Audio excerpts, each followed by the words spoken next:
Hello friends, আমি স্নেহা। টেস্টে ট্রাভেলের নতুন একটা ভিডিও নিয়ে আমি তোমাদের সকলের কাছে চলে এসেছি। আশা করি তোমরা সকলে খুবই ভালো আছো। গত 3 দিন এতই বৃষ্টি হচ্ছে যে বাড়ি থেকে বেরোনোই যাচ্ছে না। আর এই বর্ষার সময় একটা খাবার না খেলে মনেই হয় না যে বর্ষা চলে এসেছে। তোমরা নিশ্চয়ই বুঝতে পারছো যে আমি কিসের কথা বলছি। সেটা হলো খিচুড়ি। সেই জন্য আমি তোমাদের সাথে আজকে শেয়ার করব খিচুড়ি রান্নার ভিডিও। নিত্যদিনে ব্যবহার করা চাল এবং সামান্য কিছু গুঁড়ো মশলা এবং সবজি দিয়ে আমি তোমাদের সাথে রান্না করে দেখাবো আজকে খিচুড়ি। তাহলে চলো দেখা। খিচুড়ি রান্নার জন্য আমি নিয়ে নিয়েছি নিত্যদিনে ব্যবহার করা চাল এবং তার সাথে নিয়ে নিয়েছি কিছু ডাল।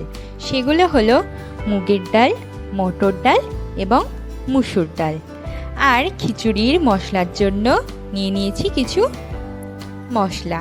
সেগুলো হলো আদা কুচি, টমেটো কুচি, রসুন, পেঁয়াজ কুচি, কাঁচা লঙ্কা কুচি এবং কাঁচা বাদাম। এছাড়া আর কিছু সবজি আমি খিচুড়িতে দেব।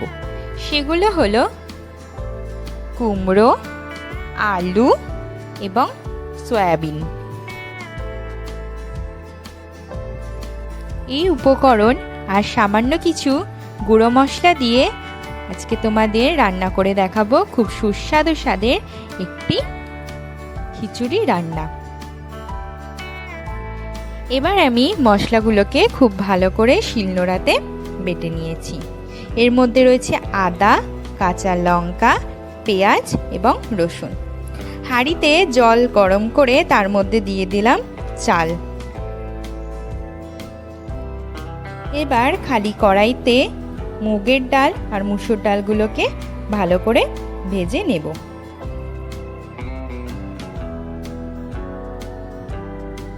ডাল ভাজা হয়ে গেলে ডালটা সেই চালের মধ্যে দিয়ে দেব।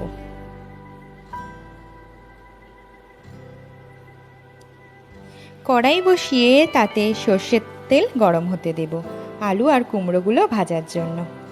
আলু আর কুমড়োগুলোকে খুব ভালো করে লাল লাল করে ভেজে তুলে নেব।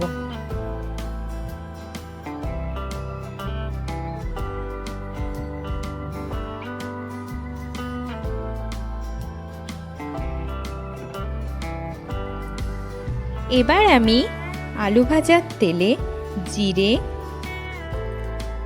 গোটা শুকনো লঙ্কা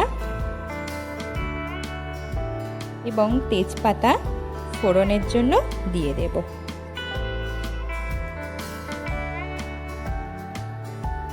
আর দিয়ে দেব সেই কাঁচা বাদামগুলোকে।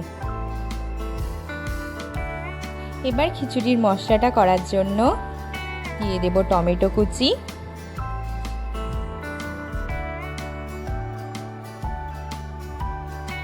বেটে রাখা মশলা, ভালো করে কষাবো। কিছুক্ষণ পরে এতে দিয়ে দেব গুঁড়ো মশলাগুলোকে, যেমন হলুদ গুঁড়ো, লঙ্কার গুঁড়ো, জিরে গুঁড়ো, লবণ,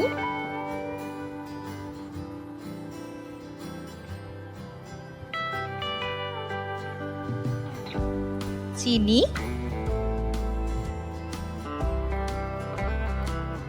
আর দিয়ে দেব এতে সামান্য জল, যাতে মশলাটা পুড়ে না যায়।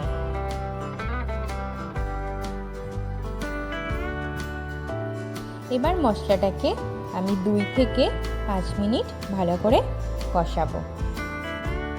এই মশলাটা আমি খিচুড়িতে ব্যবহার করব। মশলাটা যখন লাল এবং তেল ছেড়ে দেবে তখন বুঝবে যে মশলা কষানো রেডি হয়ে গেছে। এবার আমি দিয়ে দেব মটর ডাল। মটর ডালটা কিন্তু আমি আগে দিইনি। এবার দিয়ে দেব সেই সয়াবিনগুলোকে, দিয়ে ভালো করে নাড়িয়ে নেব। আর তার সাথে সাথে দিয়ে দেব আগে থেকে ভেজে রাখা কুমড়ো এবং আলুর টুকরোগুলোকে। দিয়ে কিছুক্ষণের জন্য ঢাকা দিয়ে রাখবো।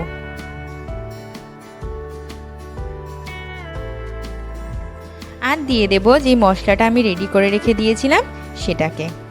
এর মধ্যে কিন্তু আমি স্বাদ মতো সমস্ত কিছুই দিয়ে দিয়েছি। এবার কিছু সময় ধরে এটাকে ফুটতে দেব। ফুটে উঠলে ওপর থেকে ধনে জিরে গুঁড়ো আর গরম মশলার গুঁড়ো দিয়ে দিলেই ব্যাস রেডি আজকের খিচুড়ি। তাহলে খিচুড়িটা রান্না করে একদিন বাড়িতে খেয়ে দেখো আর আমাকে জানিও যে কেমন লেগেছে তোমাদের। তাহলে আজকে এই অবধিই থাকুক। আশা করি তোমরা আমার আবার একটা নতুন ভিডিও দেখার অপেক্ষায় বসে থাকবে। আমিও খুব তাড়াতাড়ি তোমাদের কাছে একটা নতুন ভিডিও নিয়ে চলে আসব। ওকে, বাই বাই।